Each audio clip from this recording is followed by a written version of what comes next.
Okay, it's going to be a review of Backlash 2009. I think this is the only Backlash that's missing. So we got, Backlash coming up in France. The first weekend of May, we're going to be getting Cody taking on the phenomenal AJ Styles. So, yeah, AJ goes over LA Knight in the WrestleMania rematch. So, yeah, I think Cody and AJ, it's a big match, man. I think you could definitely argue. I think that this atmosphere is going to be incredible in France. I don't remember them ever going to France for a pay-per-view. So in some ways, I think this is AJ's, maybe his most important, maybe his biggest match ever. I know he's had some big WrestleMania matches, and some of them have been underwhelming. But, when you consider what Cody is coming off of, arguably the most successful WrestleMania ever. I think this is a hell of a matchup between Cody and AJ. What did Cody say? The only two superstars to be both NWA champion and WWE champion on the active roster. I think that's the point he was trying to make. And, you never really got a lot of Cody and AJ. So I'm really looking forward to that main event. I think that main event could be, I think people are going to expect it to just be filler. But in terms of the actual match, I would expect it to be a match of the year candidate. I really would. I think Cody's going to go into this thing, with the same type of, excitement level, he's going to treat it with the same amount of respect that I think he had for the WrestleMania main event. That's what I'm trying to say. And then at the same time, Jey Uso going up against Damian Priest. I love it. This championship gives guys like Jey Uso, a realistic chance to actually come home with the title. So looking forward to that as well. But yeah, nothing has really been announced other than that. But yeah, Backlash from France. And then you could be getting Backlash and King of the Ring in the same month. Sounds really, really good on paper, but we'll see how they come off. And Queen of the Ring, forgot to mention that. It's going to be King and Queen of the Ring. But hey, man, we're going to go back to Backlash 2009. A quick follow-up from WrestleMania 25. There's only like a 3-week turnaround. So that might have been why the show kind of suffered in terms of the buy rate. I actually did order the show. I remember coming off of WrestleMania. I was really, invested in, where the company was going. There was a lot of... there was a lot of discussion after WrestleMania, and a lot of it was negative, but sometimes that kind of results in, being locked into the product. And I think that's what happened with a lot of people. But hey, we're going to go back to April 26, 2009. This is from Providence, Rhode Island. The venue is the Dunkin' Donut Center, which doesn't sound great, but that's what it was called. The attendance 8,357, and we have a pay-per-view buy rate of 182,000. So it's a pretty weak buy rate. It's lower than Backlash 2008. It's actually lower than Judgment Day and Extreme Rules of 2009. So I think a couple things. I think it's a quick turnaround, to try to get people to shell out another $40 or whatever the case. That I think that's asking a lot. And then at the same time, I don't think the card really screamed must see.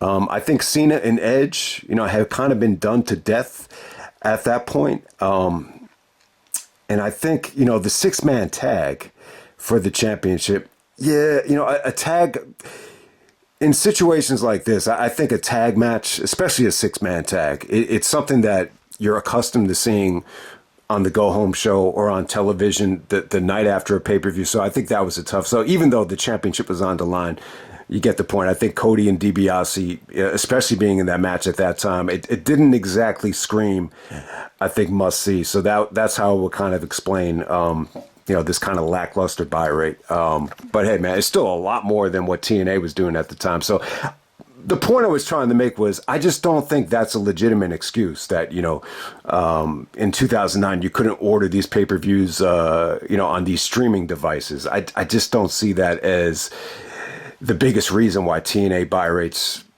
just weren't up to par with WWE or even AEW for that matter. And we're gonna get right down to the show. First match of the night, we got Jack Swagger defending the ECW championship against Christian to open up the show. It was good, man.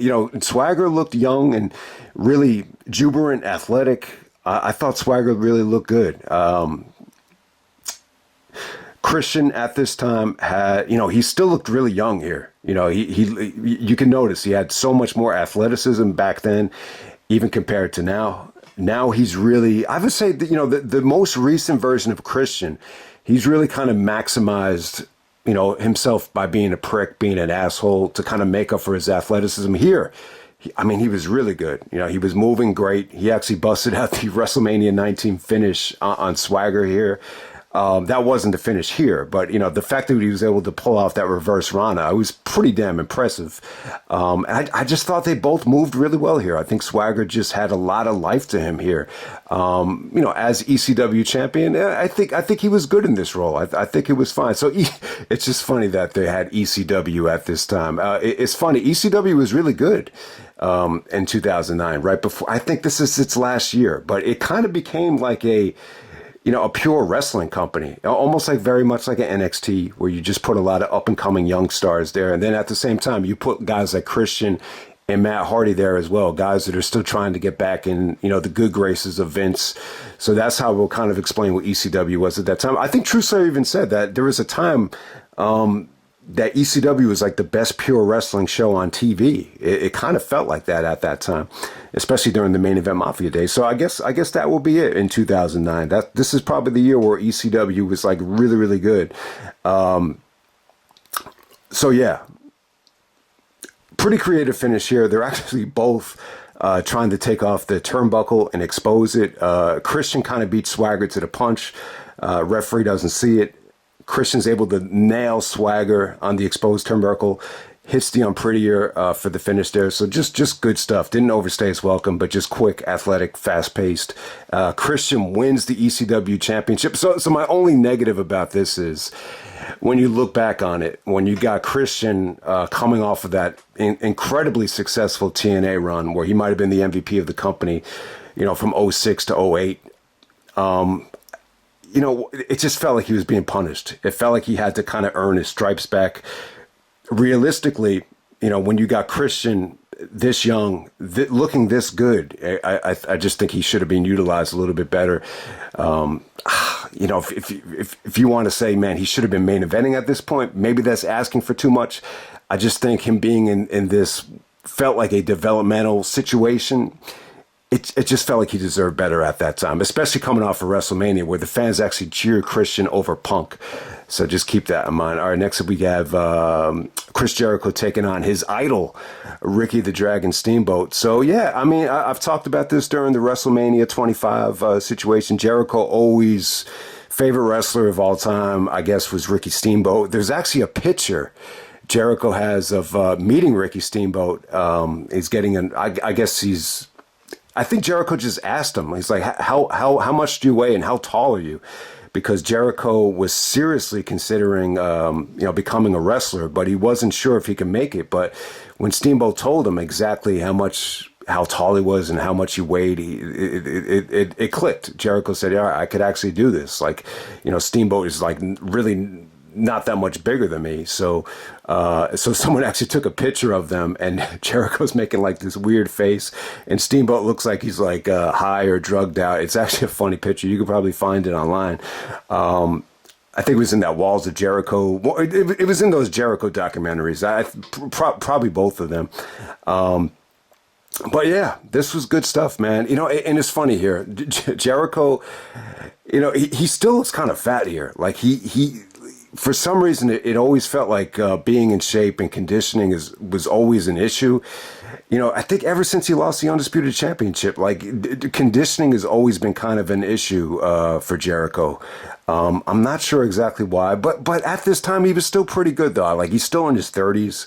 Execution wise, I thought he looked great. Steamboat really surprised people here. This is actually Steamboat's, first pay-per-view match since wrestling Austin. I think it was Bash at the Beach 1994. So it had been quite some time. But I think Steamboat looked pretty good here. It's funny, though, like when you see some of the segments he did with Punk and Ring of Honor, which was 5 years earlier from this, he looked even better in Ring of Honor. Obviously, he's 5 years younger, but, he still looked pretty good here, man. The one knock on this match was the figure four spot. When Ricky tried to put on the figure four, it almost looked like he was doing an Indian Deathlock. Like he didn't,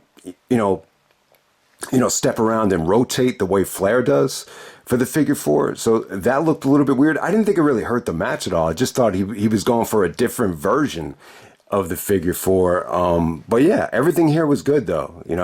Some good transitions. I just think execution wise, it was a little bit better than expected. I mean, I think I said in the original review that, maybe they didn't have the magic that they had at WrestleMania. I think the WrestleMania match had more of a wow factor for Steamboat, but this was still solid though. Jericho hits the walls of Jericho out of nowhere. Steamboat has to tap, so I like the ending. And you got to give Steamboat credit. They wrestled over 10 minutes hard, and it was pretty good. There wasn't like one point in this match where I said, Steamboat is just past his prime, and this is overstaying its welcome. It didn't feel like that at all. It was really, really, really good. And give Jericho credit, man. It felt like at this time he was about to go on a run with Mysterio. I think in the ring, I think he looked great. He really did. I mean, he's a little bit, bloated here, but it seemed like at this point, whatever extra body fat he had, it wasn't really, decaying him in the ring, the way it does now. All right, next up we have Kane taking on CM Punk. So Punk is actually the Money in the Bank holder here. So, I think anytime you have this Money in the Bank briefcase and you're about to turn heel, you could definitely afford to lose. I think him losing to Kane, it helps them kind of tell the story of Punk really changing, really becoming, more selfish, really trying to tell the story of Punk has to really look out for himself. So it's just the way it is. Even if you're a babyface, you constantly saw guys like a Daniel Bryan, lose while they had the Money in the Bank. And you could afford to lose too, because even if you do lose, you can say, well, I'm still Mr. Money in the Bank, so go fuck yourself. So you could kind of do that. But especially when you're on the verge of turning Punk heel, he could definitely afford to lose to Kane here. So a lot of people were kind of baffled at the finish here, especially at that time. I don't think it was really documented at that time that the Money in the Bank guy, usually does lose. I think when Edge first won it, he actually used the Money in the Bank to actually beat Benoit with a brick. He had a brick in the Money in the Bank briefcase, and he actually did go over Benoit at Backlash. But at this point, though, I think... it's clear, like some of the fans are kind of lukewarm on Punk. They turned on him at WrestleMania. You have Jeff Hardy getting a big win in the next match. So all the stars kind of aligned for the Punk and Hardy stuff to really take off. But, having a good match with Kane, I just think it's tough. It's tough, man. Punk is not necessarily a great fit for Kane's size and skill set. And that's kind of like... one of the criterias, like if you're going to really, go out on a limb and say, who had the best match ever with Kane? Like that could be a good measuring stick for determining who's the greatest of all time.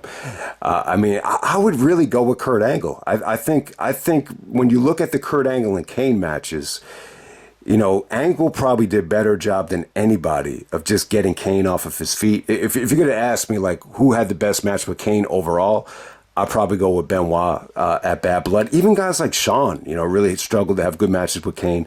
Undertaker had some disasters with Kane, even though he did have, some classics with Kane as well. But I think Kane's a solid worker, but it does seem like there's a lot of guys, especially a guy like Edge, that really struggled to get a good match out of Kane. So with this particular match, not the worst thing in the world. Punk really did a good job of countering Kane's moveset. He actually countered the chokeslam into an armbar where he took apart Kane's arm. So Kane is really selling the arm throughout the match. Punk got some really good extensions on his kicks, and then because of the bad arm, Kane actually chokeslams Punk with two hands to pin him here in a little bit under 10 minutes. But the match was pretty good. I wouldn't say it was bad. I wouldn't say it was great. I think Punk definitely did struggle at times here, and for whatever reason, Punk really wasn't treated like the star that he would become. But still, when he comes out, I still think he had a decent amount of presence. But we're still a ways away from Punk really finding it at this particular time. All right, next we have Jeff Hardy taking out Matt Hardy in the I Quit match. Yeah, kind of disappointing again, man. I think there was a couple of elements here that they tweaked. I think Matt, was really, hated here. I think you could feel the hatred a little bit more than the WrestleMania match. The WrestleMania match, I think the problem with it was it felt like they kind of rushed into a lot of the theatrics and a lot of the spots without really selling the hatred. But I don't know, man. Like, to me, like, if you can't have a great match with your brother, then I don't know. Just something just was probably wrong here. I just don't think Matt was healthy. I think it's more than that. I think that's the biggest problem. I think the stipulation didn't really help. I would have loved to have seen Jeff and Matt, in not a gimmick match. It seemed like all of these matches in 2009 were, severely, very gimmick heavy. So, but, when you're working with your brother, though, you would just think, there'd be a certain level of comfort and communication that, just wouldn't be there if you're working with a stranger. But, when someone like Matt is so compromised with, I think he was dealing with stomach issues. He just didn't look healthy here. He wasn't moving great. Just like I said at WrestleMania, just wasn't moving healthy. The ending here, it's pretty cool. Like it's pretty drawn out. It's definitely different. Jeff actually, he duct taped Matt Hardy's legs on the table and kind of wrapped him up with a rope. And, Matt kind of has a change of heart. He gets on the microphone saying, let's do it all over again. Let's do it the Hardys. Like, I love you, Jeff. No one's going to love you more than me. So, and then Jeff is thinking about it. They really played it up. Like, this dragged on for like 2 minutes before Jeff decides to, basically, leap over the ladder and do the leg drop on Matt. So it's a pretty cool ending. But in terms of the back and forth and the chemistry and, them just having a classic, it's pretty much, even more underwhelming than the WrestleMania match, in my opinion. They might have had a match on SmackDown after this that was better than both of these, but I just don't remember it that well. But guys have stated the Matt and Jeff Hardy stuff that really took off was when Matt was doing the deletion gimmick and the woken Matt Hardy and kind of the Johnny Depp version of Matt Hardy where he grew out the afro. And I think that was in TNA with the Brother Nero stuff. I haven't seen it, but from what I understand, that was probably the most interesting stuff that I think they've done. And then next up, we had one of the worst segments of the year. We got Santina Marella defeating Beth Phoenix. This really wasn't much of a match. This is more of a segment with Khali, Santino, Beth Phoenix. I guess Rosa Mendez. I think she was going by a different name at that time. But this was just bad. This was just a comedy segment. And I'm sure Vince, and this is the great thing about Vince not being with the company anymore, is that he actually probably found this to be funny. I didn't think it was funny. I thought it was nauseating. Someone like Triple H would actually be in favor of this. This goes on right before Triple H. I think Triple H has stated that, he really doesn't mind, these soft spots to kind of, bring the, get the crowd to kind of, soften up before his match. So I'm sure Triple H was cool with it. But at the same time, I could see Vince actually thinking this is funny, and that's kind of sad. But, I think he actually got, that's the thing that's weird about Vince. Like, he's so fucked up and he's so weird that he actually finds stuff that most people would find nauseating to actually be funny. I could just see him in the back looking at the monitor and giggling about this. I could definitely see it, but, I don't have proof of it, but my gut feeling tells me that Vince probably thought this was hilarious. But it was bad, though. This is one of the worst segments, I think, in not just Backlash history, but, possibly WWE history. I thought it was really, really bad, but I don't really want to go into it. Anything with, Khali was a babyface at this time, coming out to the ring with the babyface theme, and I was like, what the Khali is on this show? Like, I thought we were past that, but this ended up just being all about comedy and wackiness. Okay, next up we have a 6-man tag match for the WWE Championship. So this is pretty weird here. This is unique stipulation. So if Triple H or any member of his team had gotten disqualified, counted out, pinned, or submitted, Randy Orton would actually win the WWE Championship. And that's what happened. Orton actually pins Triple H to win the championship here. You would think because it's a tag match, maybe Triple H doesn't want to do the job and he ends up pinning Shane McMahon. But, Triple H, he probably knew he would get a lot of criticism if that happened. So, Randy actually does punt Triple H to win the championship here. So let's break it down. You have the legacy of Cody Rhodes, Randy Orton, and Ted DiBiase, who are basically just in there for Randy Orton. So even if Rhodes or DiBiase get the pin, it's still Randy Orton winning the belt. And they're taking on, thank God there's no Vince in this match. I was under the impression that it was Vince, Shane, and Triple H, but Batista makes his untimely return and misses WrestleMania, but he's able to make it for Backlash. Wow. And the funny thing is, WrestleMania was only 3 weeks before this. So you got Batista, Shane, and Triple H. Yeah, Truslayer was saying that this wasn't a good version of Batista. It kind of makes sense. But whenever Batista would come back from these layoffs, he would always be a little bit rusty. But at the same time, he's moving Cody, he's moving DiBiase. These guys look so small compared to Batista and Triple H. It's not even funny. Okay. Only 22 minutes and 50 seconds. It felt longer than that. This is a little bit more of the methodical style. My tastes have kind of changed over the years. I think initially, and it wasn't just me, a lot of people that were big fans of TNA and especially Ring of Honor, I think they found, Triple H and Orton at WrestleMania, even going all the way to Night of Champions when Triple H and Orton and Cena had the triple threat. There was a lot of people that just were very negative on this combination. They would kind of rate these matches like a star and a half, and which is almost borderline disrespectful. For as bad as the WrestleMania, 25 main event was in terms of reaction and, the excitement and the aftermath and it actually delivering and following, what it had to follow. I still think it's a little bit disrespectful to rate that like 1 star. I just don't think the work was bad. When you look at, WrestleMania, this Backlash match, and even some of the stuff that Triple H and Orton did.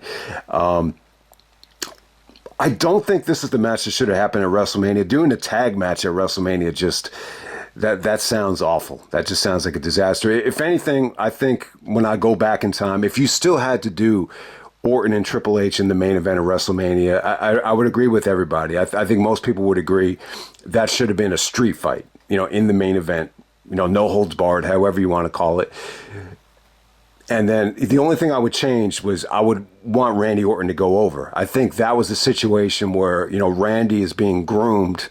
The storyline is revolving around him. He was hot at the time. I think, you go against tradition and have the babyface lose in the main event of WrestleMania. The only thing I would have changed in addition to that would be to have Steph align herself with Randy Orton and them kind of be a temporary couple.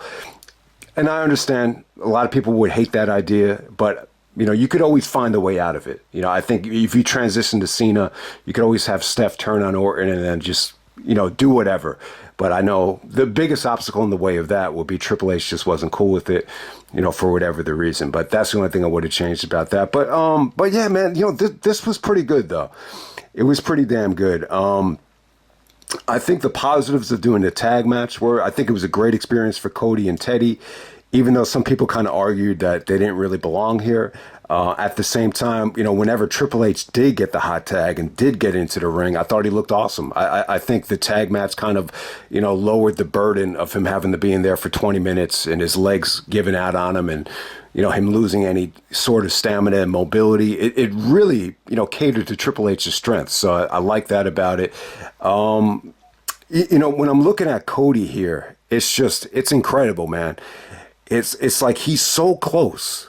Like he's working with Triple H in a championship match at Backlash, but still like so close, but still so far away in terms of Cody really finding it in terms of looks and ring attire and just everything. And DiBiase, I gotta say, I think DiBiase looked pretty good here. This is the first time where I saw a resemblance of his father with the way he was punching, the moveset. There was actually some really nice takedowns on Shane. So some good stuff between Teddy and Shane in this match as well. Batista, I think Batista looked pretty dominant for the most part. He looked in great shape. He looked very muscular. But you could just definitely argue that Batista's the one guy, one of the guys that is always going to come back with rust. He's really at his best when he's in a nice little rhythm, like he got in 2005, with just the consistency and being in the ring day in and day out. I thought Randy here was good. Randy gave some evil facial expressions, but still, this is, Randy Orton not really doing a lot and still walking away with the championship. Like I said, guys, I think the hot tag to Triple H from Shane was awesome. That was great. The fans exploded for that. The ending was good too. Randy is able to actually hit an RKO out of nowhere. And there's actually a situation where Triple H is yelling at Batista to put away the chair because he didn't want to get DQ'd. That leads to the RKO. Triple H kicks out of the RKO. Someone actually rings the timekeeper actually rings the bell by accident, I guess, to protect the RKO. And then Randy follows it up with a nasty looking punt on Triple H. So the finish came off awesome. There was a huge pop for it. There was an eruption for the RKO and the punt. So Randy Orton becomes the WWE champion, I believe, for the third or fourth time. I'm going to say the third time. Maybe the fourth time. God damn it. Yeah, it's so tough to keep track of these, but I do want to follow up on that. All right, so they do this over the top, and with both Cena and Triple H, they have them get, stretchered out of the ring as Triple H is being put in a neck brace and stretchered out. There's a na-na-na-na goodbye chant for Triple H. And yeah, this is really, the fans didn't really turn on Triple H at WrestleMania. If they did, it didn't really come through on camera or TV. But in this situation here, they kind of did. It was only like maybe 5 to 10 guys chanting it, maybe even less.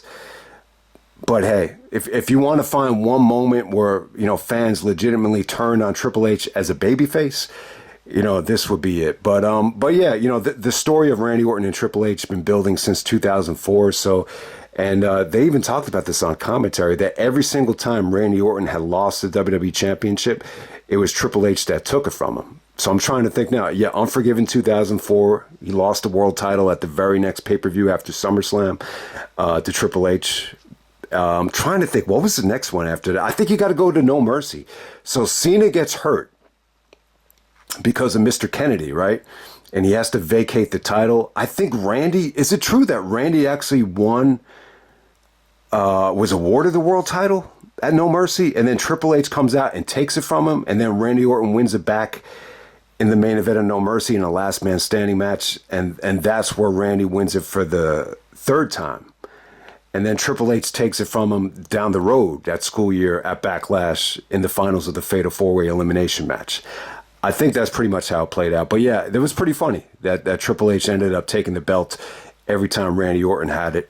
So if you want to argue that that's a legitimate reason why they should have went back to Randy Orton and Triple H at WrestleMania, then there you go. Okay, next up is the last man standing match for the World Heavyweight Championship. We got John Cena coming into Backlash as world champion. This is the WCW title, the World Heavyweight Championship that Triple H was awarded from Eric Bischoff. The same design. And he's taking on Edge, his old shoe. In the build-up here, really not much build-up. Earlier on in the show, there was a promo between Edge and Christian. Christian as a babyface telling Edge, used to be a lot of fun. What happened? And then Edge goes like, John Cena's what happened. John Cena's ruining my life. It's John Cena.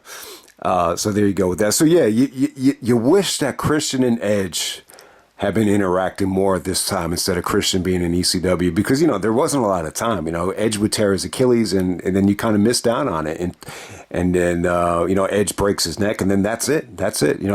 Sometimes it's just a very short window, to work with guys that you want to see, work with each other. And, but, you got to see it in AEW. So there you go. But in terms of Edge and Cena, they kind of just like recapture the 2006 stuff with, Edge destroying Cena and then Cena keep coming back after slapping the father and, Edge, winning the championships and just doing these crazy shit to Cena. So they kind of, just recycled the 2006 stuff and, we're off to the races. We get, John Cena and Edge this time in a last man standing match. We've seen them in one-on-one matches. And you've seen them in, TLC matches and cage matches, but you've never seen them in a last man standing match. Okay, all right. So, when I look back at this main event here, I say to myself, it wouldn't have been the worst thing in the world to have Cena and Edge, main event WrestleMania one-on-one in 2009. I think I would have preferred that over Triple H and Orton. When you look at the crowd here, the way the fans got behind Cena, the way some of them were booing Cena, it was a great environment. Once again, a phenomenal reaction for Cena. And, putting Cena last at WrestleMania 25 to follow up the classic Undertaker and Shawn Michaels match, that would have solved the problem of, the WrestleMania main event getting such a, dead crowd reaction. So I just wanted to make that point. But yeah, I think Cena and Edge one-on-one, that was never done at WrestleMania. So that really, really would have been cool. But in this particular match right here, I would have preferred this just to be one-on-one.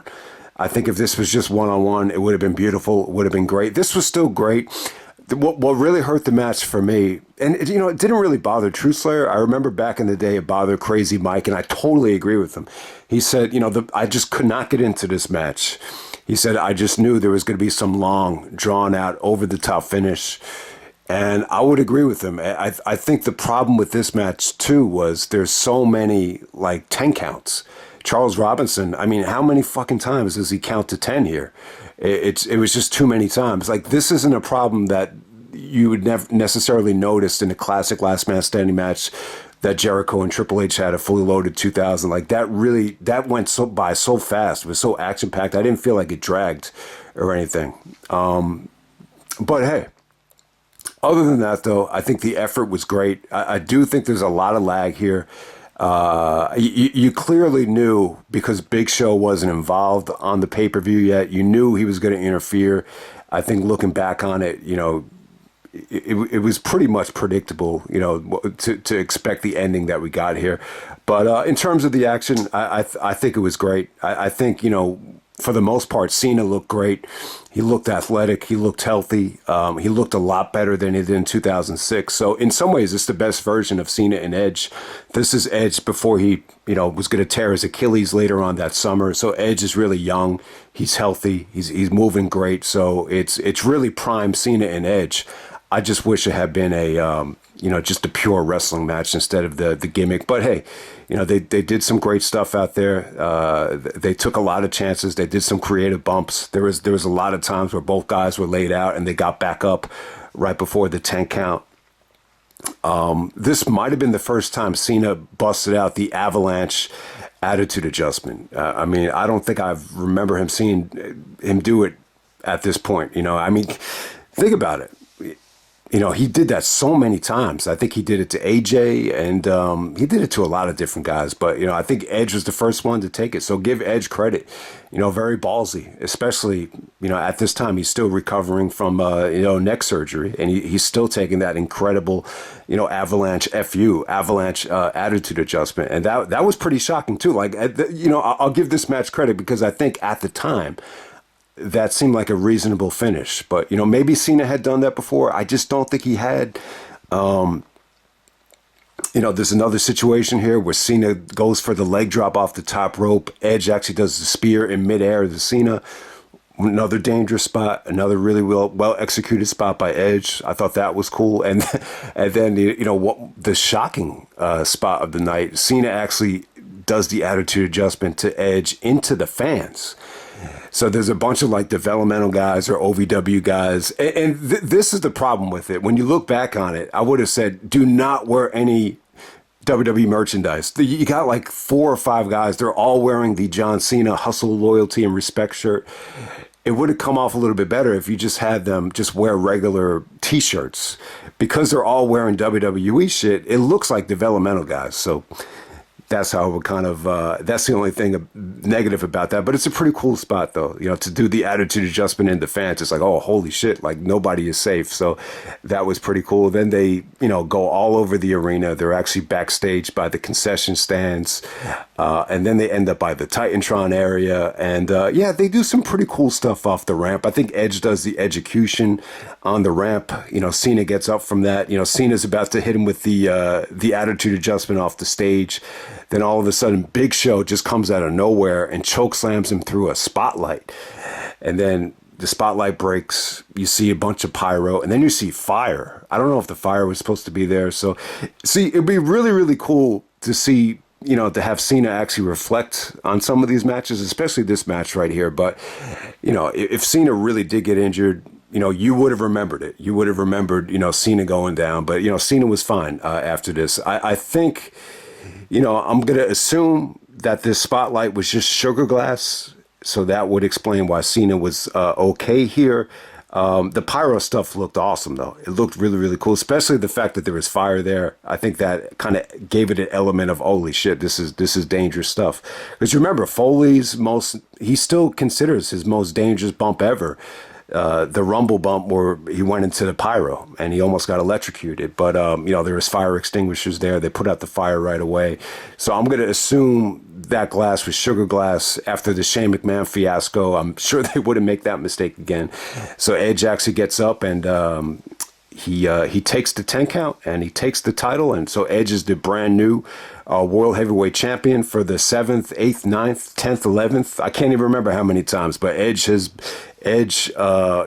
the belt back, and he's about to feud with Jeff Hardy, and Edge is kind of a transitional champion for Punk and Jeff Hardy, going into the summertime, and eventually he would tear his Achilles before him and Jericho would, form their, great tag team that was never to be.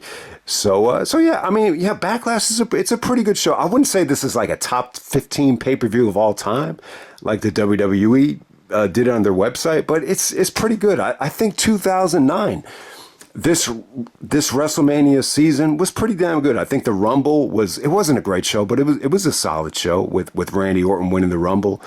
No Way Out. I would say that was one of the best No Way Out elimination chambers of all time. I mean, it really was. Both chamber matches were great. The whole show was phenomenal. I mean, No Way Out was the pay-per-view of the year for 2009. WrestleMania 25, it had, the best WrestleMania match of all time. So you still want to put it up there in terms of it delivering.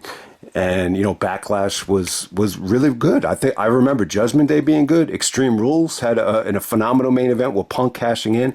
Where they ran into problems in 2009 was with these extra pay-per-views, whether it be The Bash, Breaking Point, Hell in a Cell, bragging rights. But, TLC was all right. But for the most part, I think 2009 was a pretty good year for the most part. I think what really hurt the year as well is, some of the jerking of Punk, after he won the belt. I think that was kind of negative. And then, Sean taking more of a part-time role that, this is going to become reality, that Sean is really kind of on the way out. I think that kind of hurt the year as well. But, 2009 had some gems. Randy Orton from a character standpoint was, pretty good. But I think he definitely felt a little bit watered down, especially after this championship run. This championship run wasn't, I think, what you envisioned. But then you had stuff like Jericho, Mysterio, Punk and Hardy, that really makes this year really stand out as well. But yeah, I'll just end it right there, man. That's Backlash 2009. I would say this is a solid Backlash show, and I'm out.